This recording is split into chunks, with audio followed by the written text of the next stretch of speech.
This video contains spoilers for His Dark Materials. We're in the Botanic Garden in Oxford on June 24th, Midsummer's Day. And on this day each year, the characters Will Parry and Lyra Silvertongue from Sir Philip Pullman's His Dark Materials come here to this bench to sit next to each other. Will in his universe and Lyra in hers. There was not much traffic in the high street, and when they turned down the steps opposite Magdalen College towards the gate of the Botanic Garden, they were completely alone. There was an ornate gateway with stone seats inside it, and while Mary and Seraphina sat there, Will and Lyra climbed over the iron fence into the garden itself. Their demon slipped through the bars and flowed ahead of them into the garden. "It's this way," said Lyra, tugging at Will's hand. She led him past a pool with a fountain under a wide-spreading tree, and then struck off to the left between beds of plants towards a huge, many-trunked pine. There was a massive stone wall with a doorway in it, and in the further part of the garden, the trees were younger and the planting less formal. Lyra led him almost to the end of the garden, over a little bridge, to a wooden seat under a spreading, low-branched tree. "Yes," she said, "I hope so much, and here it is, just the same. Will, I used to come here in my Oxford and sit on this exact same bench whenever I wanted to be alone, just me and Pan. What I thought was that if you, maybe just once a year, if we could come here at the same time, just for an hour or something, then we could pretend we were close again. Because we would be close if you sat here and I sat just here in my world." "Yes," he said, "as long as I live, I'll come back. Wherever I am in the world, I'll come back here. On Midsummer's Day," she said, "at midday, as long as I live, as long as I live." He found himself unable to see, but he let the hot tears flow and just held her close. "And if we, later on," she was whispering shakily, "if we meet someone that we like and if we marry them, then we must be good to them and not make comparisons all the time and wish we were married to each other instead. But just keep on coming here, once a year, just for an hour, just to be together." They held each other tightly. Minutes passed. A water bird on the river beside them stirred and called. The occasional car moved over Magdalen Bridge. Finally, they drew apart.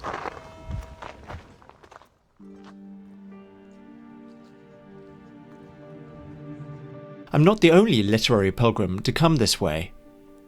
People have carved Will and Lyra's names into the bench, strengthening the link between this place and the story. An act of vandalism which honours the love of these two fictional characters. And behind the bench is this sculpture by Julian Warren, depicting Lyra's demon Pantalaimon, Will's demon Kiava, and the sculptor's own raven demon at the top. In front of the bench is this plaque with information about Philip Pullman, showing him with his magpie demon on his shoulder. Pullman first came to Oxford in December 1964 and studied at Exeter College, part of the University of Oxford, from 1965 to 1968. Afterwards he stayed in the city and has lived nearby ever since. Exeter is the inspiration for Jordan College, where Lyra lives at the beginning of His Dark Materials. She climbs out of windows and runs over rooftops, and you can just imagine her doing this over the roofs of Exeter College as well. Inside the chapel we find references to some of Exeter's other alumni. Edward Burne-Jones and William Morris designed this tapestry, The Adoration of the Magi, between 1886 and 1890.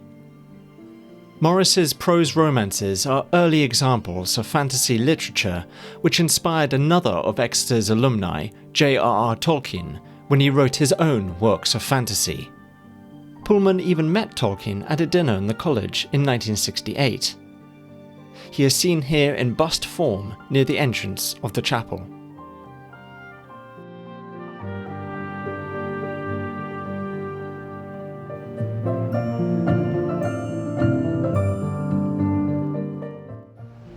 Well, it's certainly easy to imagine this place inspiring Morris, Tolkien and Pullman. But outside Exeter College, there are many other Pullman locations found throughout Oxford. In the secret Commonwealth, Lyra visits Georgina's cafe in the Covered Market, although it is known as George's in her version of Oxford, and drinks at the White Horse pub on Broad Street. Jericho, where the Egyptians moor their boats in Lyra's Oxford, is also home to moored boats in our world, and St Barnabas's Church, with its distinctive spire, is shared between the two universes. Oxford museums contain other links to Pullman's work. Inside the Ashmolean is this painting, Young Woman with a Macaw, painted by Giovanni Battista Tiepolo in 1760. And Pullman took inspiration from the close link between the woman and her animal when he came up with the idea of demons.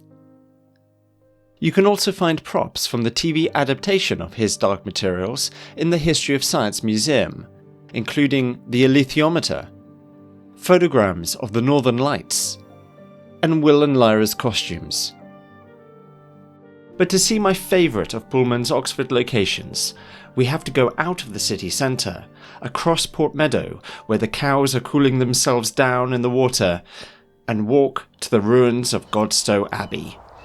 In Belle, Sauvage, the first part of the Book of Dust, Pullman's follow-up to his Dark Materials, the 11-year-old boy Malcolm Polstead lives and works in the Trout Inn in Wolvercote, North Oxford. The novel begins 3 miles up the River Thames from the centre of Oxford, some distance from where the great colleges of Jordan, Gabriel, Balliol and 24 others contended for mastery in the boat races. Out where the city was only a collection of towers and spires in the distance, over the misty levels of Port Meadow, there stood the Priory of Godstow, where the gentle nuns went about their holy business. And on the opposite bank from the Priory, there was an inn called the Trout. That is in Lyra's world. In our world, Godstow is the ruin you see behind me, and not the bustling priory full of nuns that Lyra and Malcolm knew. But you can walk around the ruins, where nuns lived and worshipped for centuries, and where Rosamond Clifford, mistress of King Henry II, died and was buried, and imagine what it would have been like 500 years ago, before the Abbey was suppressed, or what it is still like today in Lyra's universe. And Malcolm's Inn, the Trout, still exists in both universes, where you can enjoy a drink overlooking the river. But my favourite of Pullman's Oxford locations is also the most mundane. It is Sunderland Avenue in North Oxford, part of the Ring Road motorway that surrounds the city, and a place I cycle past almost every day. The road is lined with these magnificent hornbeam trees, planted in 1937 by the Oxford Preservation Trust. In The Subtle Knife, Will comes to this road at night. As Pullman narrates, he came to a large roundabout where the road going north crossed the Oxford Ring Road going east and west. At this time of night there was very little traffic, and the road where he stood was quiet, with comfortable houses set back behind a wide expanse of grass on either side. Planted along the grass at the road's edge were 2 lines of hornbeam trees, odd-looking things with perfectly symmetrical, close-leafed crowns, more like children's drawings than like real trees, and the streetlights made the scene look artificial, like a stage set. And as Will watches the scene, he sees a cat cross the road and disappear behind one of the hornbeam trees, and seemingly vanish into thin air. And Will follows this cat and finds that that area where the cat vanished is actually a portal to another world, Cittàgazze, in another universe.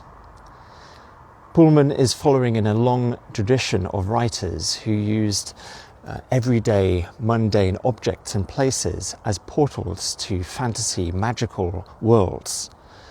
The wardrobe in C.S. Lewis's The Lion, the Witch and the Wardrobe, and the rabbit hole in Lewis Carroll's Alice's Adventures in Wonderland are 2 other examples of this. And this road, just like a wardrobe or a rabbit hole, can be found pretty much anywhere. And that means that in theory, portals to other fantasy, magical worlds can be found almost anywhere. And that is a very exciting thought.